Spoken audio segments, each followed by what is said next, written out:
കാട്ടാനാക്രമണത്തിൽ ഇടുക്കി പെരുവന്താനത്തെ സോഫിയുടെ മൃതദേഹം പോസ്റ്റ്മോർട്ടത്തിന് ശേഷം ബന്ധുക്കൾക്ക് വിട്ടുകൊടുക്കും. കാഞ്ഞിരപ്പള്ളിയിലാണ് പോസ്റ്റ്മോർട്ടം നടക്കുന്നത്. ഇൻക്വസ്റ്റിന് ശേഷം പോസ്റ്റ്മോർട്ടത്തിനായി കാഞ്ഞിരപ്പള്ളിയിൽ ജനറൽ ആശുപത്രിയിലേക്ക് കൊണ്ടുപോയി. സോഫിയുടെ ഭർത്താവിന്റെ പ്രതികരണം കൂടി ഒന്ന് കേൾക്കാം. പോസ്റ്റ്മോർട്ടം നടപടികൾ പുരോഗമിക്കും. കാഞ്ഞിരപ്പള്ളി ജനറൽ ആശുപത്രിയിൽ ഇപ്പോൾ സോഫിയുടെ പോസ്റ്റ്മോർട്ടം നടപടികൾ പുരോഗമിക്കുകയാണ്. 10 മണിക്കാണ് മുണ്ടക്കൈ മെഡിക്കൽ ട്രസ്റ്റ് ആശുപത്രിയിൽ നിന്ന് സോഫിയുടെ മൃതദേഹം ഈ കാഞ്ഞിരപ്പള്ളി ജനറൽ ആശുപത്രിയിലേക്ക് എത്തിച്ചത്. 12 മണിയോടുകൂടി പോസ്റ്റ്മോർട്ടം നടപടികൾക്ക് ശേഷം ഈ മൃതദേഹം വിട്ടു നൽകാനാകും എന്നാണ് ആശുപത്രി അധികൃതരൊക്കെ തന്നെ പറയുന്നത്. ഈ പോസ്റ്റ്മോർട്ടം നടപടികൾക്ക് ശേഷം മൃതദേഹം അടുത്ത് കൊണ്ടുപോകുന്നത് ചെന്നാപ്പാറ ത്വാഹ ജുമാ മസ്ജിദിലാണ്. അവിടെ ഒരു 2 മണിക്കൂറോളം തന്നെ നേരം പൊതുദർശനമുണ്ടാകും. അതിനുശേഷം മുണ്ടക്കയം വരിക്കാനി ജുമാ മസ്ജിദിലാണ് സോഫിയുടെ കബറടക്കം ക്രമീകരിച്ചിരിക്കുന്നത്. ഇപ്പോൾ നമുക്കൊപ്പം സോഫിയുടെ ഭർത്താവ് ഇസ്മായിൽ കൂടി ചേരുകയാണ്. ഇപ്പോൾ 4 വർഷമായിട്ട് കാട്ടാന അക്രമമുണ്ട്. 30 ആനകളാണ് സ്ഥിരം.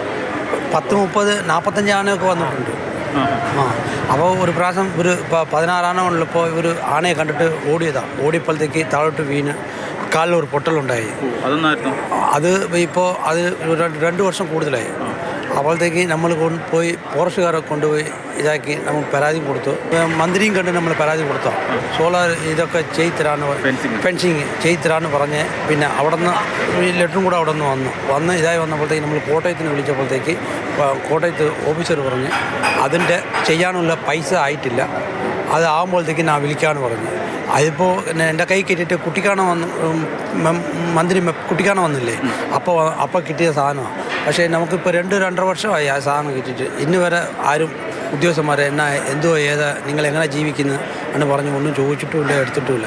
എനക്കാണെങ്കിൽ മൂത്ത കൊച്ച് ചെവി കേൾവില്ലാത്തതും സംസാരശേഷി ഇല്ലാത്ത കൊച്ചുമാണ്. മോളാണെങ്കിൽ പള്ളിക്കത്തോടിലാണ് പഠിക്കുന്നത്.